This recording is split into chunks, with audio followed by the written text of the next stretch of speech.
우리 지갑 속 만원 지폐 모델, 조선의 4대 국왕 세종. 그의 업적은 한글 창제뿐이 아니었습니다. 들으면 깜짝 놀랄 만큼 시대를 앞선 천재 세종대왕의 이야기, 지금부터 한번 맛을 보겠습니다. 맛깔스러운 역사 이야기들만 골라서 푸짐하게 한상 차리는 시간, 역사 맛집 신일고 역사 셰프 김준우 선생님과 함께합니다. 선생님 안녕하세요. 안녕하세요. 반갑습니다. 네, 오늘은 또 어떤 요리를 저희가 한번 해볼까요? 오늘은 아까 오프닝에서도 말씀하셨듯이 10월 10일 임산부의 날 아니겠습니까? 아, 그쵸. 그래서 조선시대 때 출산 혹은 또 육아 관련돼가지고 좀 재미난 이야기를 한번 가져와 봤습니다. 앞서서 살짝 언급을 했는데 왠지 세종대왕 이야기가 나올 것 같아요. 아, 그렇죠. 왜 천재라고 했을까요? 세종대왕의 업적이 상당히 많습니다, 사실. 그래서 학창시절 때 여러분들이 뭐 역사를 많이 배웠겠지만 사실 세종대왕의 업적은 엄청나게 많이 배우게 되거든요. 어제 한글날이었잖아요. 맞아요. 국민정음 창제부터 시작해서 뭐 과학기술 뭐 여러 가지 있지만 네. 교과서에 나오지 않는 또 다른 업적이 한 가지 숨어 있습니다. 뭔가요? 이게 바로 출산휴가, 육아휴직 정책이 되겠습니다. 아, 세종 때부터 이런 게 있었다고요? 아, 그럼요.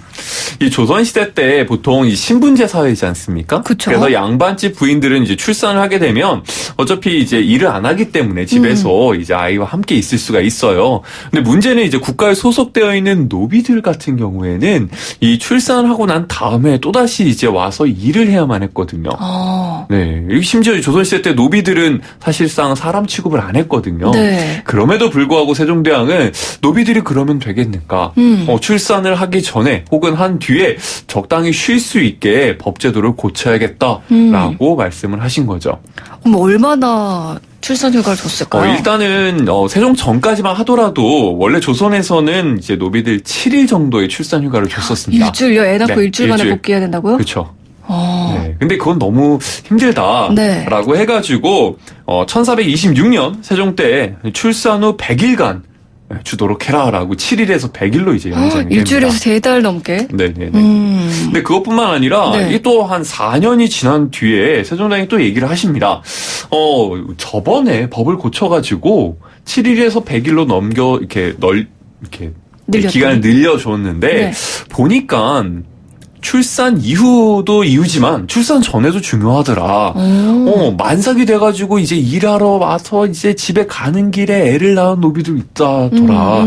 그러면 안 되지 않겠느냐 해가지고 출산 전에도 1개월 전부터 출산 휴가에 들어갈 수 있도록 또 법을 바꾸게 됩니다. 그러면 출산 전후에서 약 한 4, 5개월 정도? 그렇죠. 그렇게 되는 거죠. 근데 또 여기서 그치지 않습니다. 또요? 네. 이 노비의 경우에는 100일 동안 쉬어라라고 하는데 문제는 이제 출산 후에 100일 쉬는데 움직이기가 좀 힘들지 않습니까? 네. 그럼 옆에서 도와줄 사람이 필요한데 보통 노비의 남편도 노비거든요.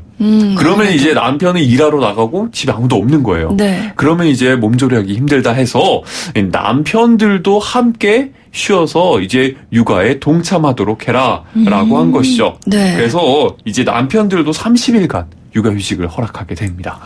아니, 사실 10월부터 남편 배우자의 출산휴가가 10일로 이제 늘어난다, 3일에서. 네. 뭐 이런 기사가 얼마 전에 뜨기도 했었는데, 세종 시절에 이미 30일 한 달 줬다는 거잖아요.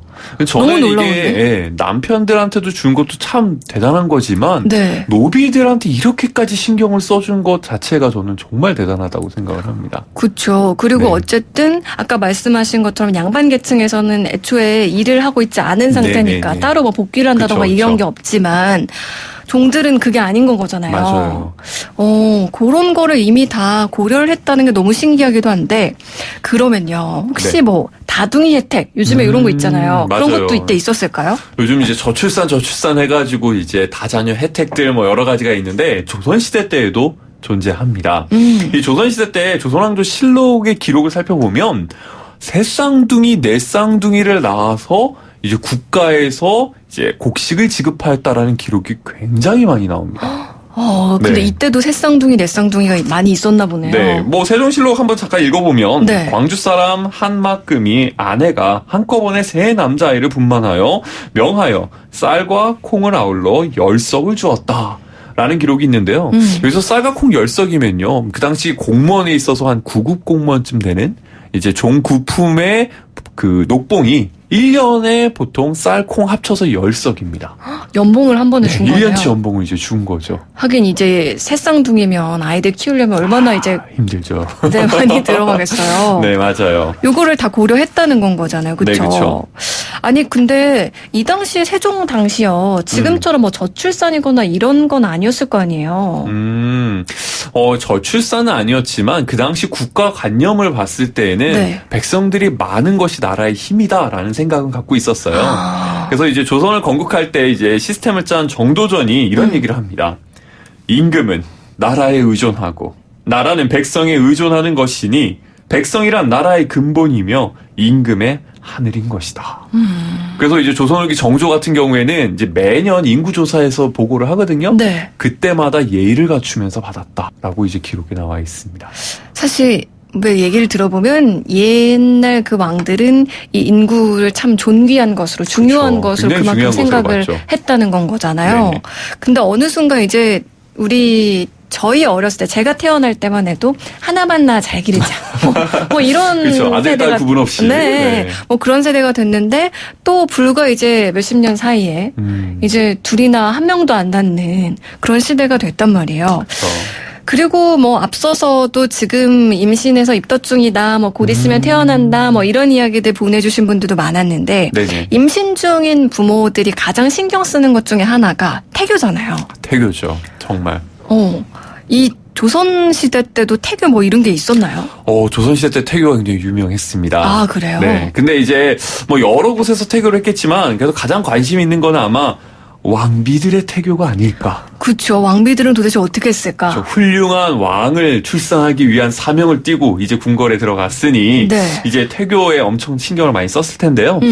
기록상 남아있는 최초의 태교는 이제 세종대왕 때입니다. 아, 역시 세종이네요.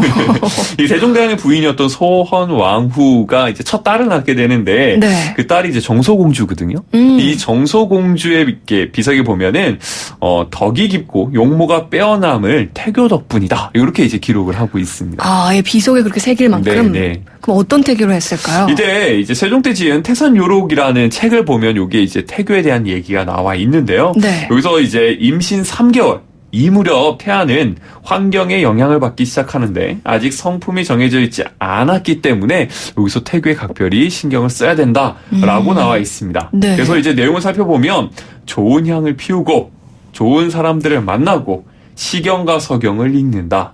숙소는 깔끔하게 하고 반듯하게 잘린 것을 먹고 반듯한 자리에 앉지 않는다. 그러니까 음악을 즐기고 좋지 않은 소리를 듣지 말고 좋지 않은 일을 보지 않는다. 뭐 이런 식으로 써 있습니다. 아니 뭐 좋은 거 보고 좋은 그쵸. 거 듣고 뭐 좋지 않은 일은 하지 않는다 뭐 이런 거 네네. 지금의 사실 태교 방법이랑 크게 막 많이 달라진 크게 거 다르지 같지 않습니다. 않거든요. 맞아요. 근데 이 태교가 조선 후기로 가면 갈수록 굉장히 이제 엄격해지기 시작을 합니다. 네. 그래서 조선 후기에 가면은 일단 이제 합방을 할 때부터 길이를 잡죠. 아, 네. 요런 거 사극에서 많이 봤어요. 그렇죠. 제조상궁과 그다음에 이제 관상감에서 천체를 이제 보는 이제 관리인데요. 네. 둘이 합의를 해가지고 길이를 뽑습니다. 길이를 뽑고 그다음에 거기서 이제 천둥이 치거나 심한 안개가 끼거나 혹은 일식 월식 혹은 이제 질병이 있었을 때를 피해서 날짜를 잡아요. 네. 그래야 이제 훌륭한 아이를 이제 잉태할 수 있다. 요렇게 하죠. 그리고 난 다음에 이제 아이를 임신했을 경우에는 이제 뭐 왕비의 거처는 거의 태교의 장이죠. 네. 그러면서 이제 왕비는 이제 십상생 이제 술을 놓죠. 오래 살아라. 라는 의미에서 이제 십장생 네. 술을 놓고요. 임신 5개월이면 역시나 사서삼경 소리를 계속해서 듣고요. 네. 음식도 이제 음양 오행에 맞춰서 먹게 되고요. 그 다음에 이제 음식 중에서 이제 용봉탕. 그래가지고 이제 솔직히 건강한 왕세자를 낳아라라는 의미의 이제 잉어가 들어가 있는 요런 이제 음식도 먹고 네. 요런 이제 이야기들이 들어가 있습니다. 아, 용봉탕이 또 그때도 나오는 네네. 건 거네요. 아니, 그리고 또 조선시대 태교 하면은 저는 궁금한 게 신사임당. 최고의 학자를 또 길러냈잖아요. 맞아요. 신사임당은 물론 어머니 자체가 훌륭하시기도 했지만 어떤 태교를 했을지 좀 궁금하거든요. 이 심사임당도 이제 왕과 같은 인물을 출산하고 싶었던 마음이 강했습니다. 그걸 어떻게 알 수 있냐면 심사임당이라고 불리는 우리 사임당 있잖아요. 네. 이 사임당이 당호라고 불리는 거거든요. 네. 그러니까 사람 이름 대신 이제 부르는 지역 사임당 이렇게 부르는데 그 사임당의 뜻이 스승사자의 임인데 이 임이 태임이라는 사람을 뜻해요. 그래서 이 태임이라는 사람을 스승으로 삼는다라는 뜻이 담겨 있습니다. 네. 근데 이 태임이라는 사람이 누구냐면 중국의 가장 훌륭한 사람 중 한 명, 왕 중 한 명이었던 문왕을 임신한 어머니 태임이라고 볼 수 있습니다. 그래서 이 태임이 태교를 통해서 문왕을 낳았는데요. 네. 심사임당도 나도 이 태임처럼 문왕과 같은 훌륭한 제왕의 기질을 가진 아들을 낳겠다라는 뜻으로 자기의 당호를 정한 거죠. 이미 뭐 호를 정할 때부터 어떤 의지가 담겨 있었네요. 그렇죠. 네, 그래서 왕을 낳지 못했지만 네. 정말 유명한 이제 율곡이라는 당대 최고의 학자를 낳게 됩니다. 아니 쭉 듣다 보니까 아까도 뭐 얘기했지만 뭐 좋은 걸 보고 좋은 생각을 해야 되고 뭐 음악 즐겨야 하고 네. 뭐 아까 사서삼경 읽고 이런 거는 결국 공부해야 되는데 똑똑한 아이 낳으려고 하는 거잖아요. 뭐 요즘 뭐 태교하느라 수학 문제 푼다 뭐 이런 그쵸. 분들도 있고 영어 테이프 듣는다 뭐 이런 분들도 있는데 고생이십니다. 지금 이 현대 태교와 크게 다르지 않은 것 같아요. 맞아요. 그쵸? 이 조선후기에 또 태교와 관련된 유명한 책 중 하나가 태교신기라는 책이 있습니다. 아 책도 있었어요. 네네네. 요즘도 번역돼서 지금 나와 있는데요. 이 태교신기에 보면 이런 얘기가 써 있어요. 어진 스승 밑에서 10년간 배운 것이 훌륭한 어머니의 태교 10달만 못하다. 라고 쓰여져 있습니다. 그만큼 태교가 중요한 거죠. 어진 스승의 10년보다 어머니의 10달 태교가 중요하다라는 거죠. 네. 10이 두 번 나오죠? 네. 오늘 10월 10일입니다. 이렇게 또 깨알 임산부의 날 홍보까지 해주셨는데. 근데 이제 거기에 보면은 거기 어머니만 이렇게 신경 쓴 것이 아니라 온 집안이 다 같이 태교를 해야 된다라고 나와 있어요. 네. 근데 예를 들어서 어머니가 좋은 걸 봐야 되는데 아버지가 막 거기서 싸우고 험한 말하고 욕하고 막 때리고 이러면 안 되잖아요. 그러다 보니까 이제 아버지도 같이 태교에 동참해야 되고 거기서부터 이제 공동 육아가 시작되는 것이 아닌가 이렇게 이제 생각이 됩니다. 아, 지금 든든 육아, 공동 육아. 사실 이게 조선시대 때부터 계속 이제 됐던 이야기라는 게 좀 놀랍기도 하고, 네. 그걸 우리는 왜 지금 잊고 있어서 다시 캠페인을 해야 하는가. 뭐, 그러니까 이런 생각도 좀 드는데, 맞아요. 기복이님께서 선생님 진짜 대화 리액션 너무 좋으세요.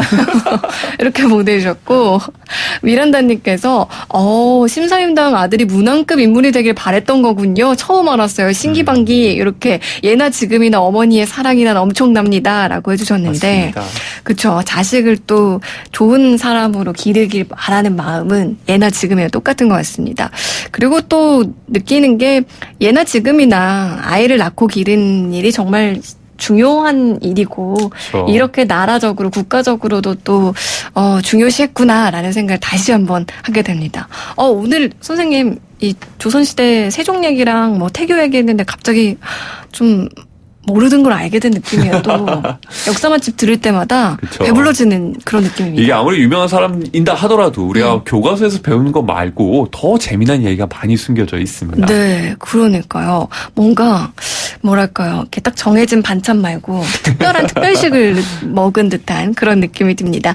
역사 맛집 오늘도 신일고등학교 김준호 선생님과 함께했습니다. 선생님 오늘 말씀 고맙습니다. 네, 감사합니다. 네, 이어지는 곡 좋아서 하는 밴드예요. 우리 함께하면.